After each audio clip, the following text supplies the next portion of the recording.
Hello সবাইকে, আমার নতুন একটা ভিডিওতে সবাইকে অনেক অনেক ওয়েলকাম। তো আজকে আমি কিভাবে বাড়িতে পাস্তার রেসিপি তৈরি করি সেটাই আপনাদের সঙ্গে শেয়ার করব। আমি এখানে 250 গ্রাম পাস্তা নিয়ে নিয়েছি। এবার আমি এটাকে সেদ্ধ করে নেওয়ার জন্য কড়াইয়ের মধ্যে জল এবং পর্যাপ্ত পরিমাণে লবণ দিয়ে দেবো। জল এবং লবণ দেওয়ার পর পাস্তাগুলোকে এবার সেদ্ধ করে নেওয়ার পালা। এবার দিয়ে দেবো পাস্তাগুলো।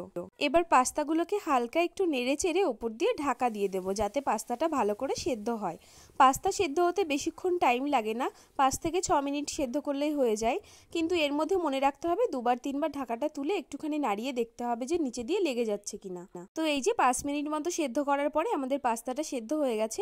এখন একটা ছাঁকনির মধ্যে এটাকে নামিয়ে ওপর থেকে ঠান্ডা জল দিয়ে একটু ধুয়ে নিলাম। এবার আমি এখানে কিছু ভেজিটেবল বড় বড় করে কেটে নিয়েছি। আপনারা চাইলে এর মধ্যে আরও ভেজিটেবল অ্যাড করতে পারেন।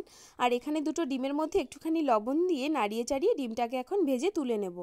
তো এই যে কড়াইয়ের মধ্যে প্রথমেই তেল দিয়ে দিলাম, এরপরে ডিমটা দিয়ে দিলাম, এরপর ডিমটা নাড়িয়ে চাড়িয়ে ভেজে তুলে রেখে দেবো। তো ডিমটা আমাদের ভাজা হয়ে গেছে। এখন এটাকে তুলে একদম সাইডে রেখে দেবো। তারপর ওই একই কড়াইয়ের মধ্যে দিয়ে দেবো আবার বেশ খানিকটা তেল দিয়ে এর মধ্যে দিয়ে দেবো কুচি করে রাখা পেঁয়াজটা একটুখানি নাড়িয়ে চাড়িয়ে এর মধ্যে বড় বড় করে কেটে রাখা পেঁয়াজগুলো দিয়ে দেবো। এবার এই পেঁয়াজটাকেও একটুখানি নাড়িয়ে চাড়িয়ে এর মধ্যে অ্যাড করে দেবো গাজর কুচি। একইভাবে গাজরটাকেও একটুখানি নাড়িয়ে চাড়িয়ে একে একে অ্যাড করব ক্যাপসিকাম কুচি। তারপর একে একে এর মধ্যে অ্যাড করে দেবো আমি টমেটো কুচি ও কাঁচা লঙ্কা কুচি। এবার সবগুলোকে ভালো করে একসঙ্গে মিশিয়ে নিয়ে একটুখানি ভেজে নেব।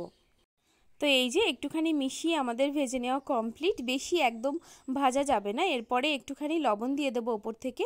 যেহেতু পাস্তার মধ্যে নুন দিয়েছিলাম সেই অনুযায়ী এখানে নুনটা একটু পরিমাণ দিতে হবে।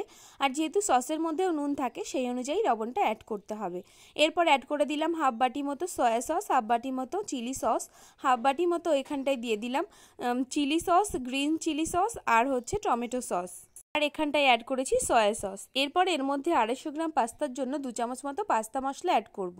তো এই যে পাস্তা মশলাটা অ্যাড করে এখন এটাকে একটুখানি নাড়িয়ে চাড়িয়ে আগে থেকে সেদ্ধ করে রাখা যে পাস্তাটা রেখেছিলাম জল ঝরিয়ে ওটাই এর মধ্যে দিয়ে নাড়িয়ে চাড়িয়ে নেব। তো এই যে আমাদের পাস্তাটা এখন একদম রেডি। এখন এর মধ্যে দিয়ে নাড়িয়ে চাড়িয়ে এর মধ্যে শুধু এখন ডিম অ্যাড করলেই আমাদের পাস্তাটা প্রায় হয়ে যাবে। তো এই যে এখন পাস্তাটাকে ভালো করে মিশিয়ে নিচ্ছি। এটাকে বেশি নাড়ানো চাড়ানো যাবে না, হালকা হাতে আলতো করেই মেশাতে হবে যাতে কিনা পাস্তাগুলো ভেঙে না যায়। তো এই যে আমাদের পাস্তাটা একদম মেশানো কমপ্লিট। এখন এর মধ্যে আমি আগে থেকে ভেজে রাখা ডিমটা দিয়ে দেব। এখন ডিমটাও পাস্তার সঙ্গে বেশ ভালো করে একসঙ্গে নাড়িয়ে চাড়িয়ে মিশিয়ে নেব। অবশ্যই খেয়াল রাখতে হবে যেন নিচে থেকে লেগে না যায়। এই অবস্থায় গ্যাসের ফ্লেমটা একদমই লো রাখতে হবে। তো এখন একটু টেস্ট করে দেখার পালা যে নুন ঝাল ঠিক আছে কিনা। তো টেস্ট করে দেখলাম যে হ্যাঁ একদম অল ওকে।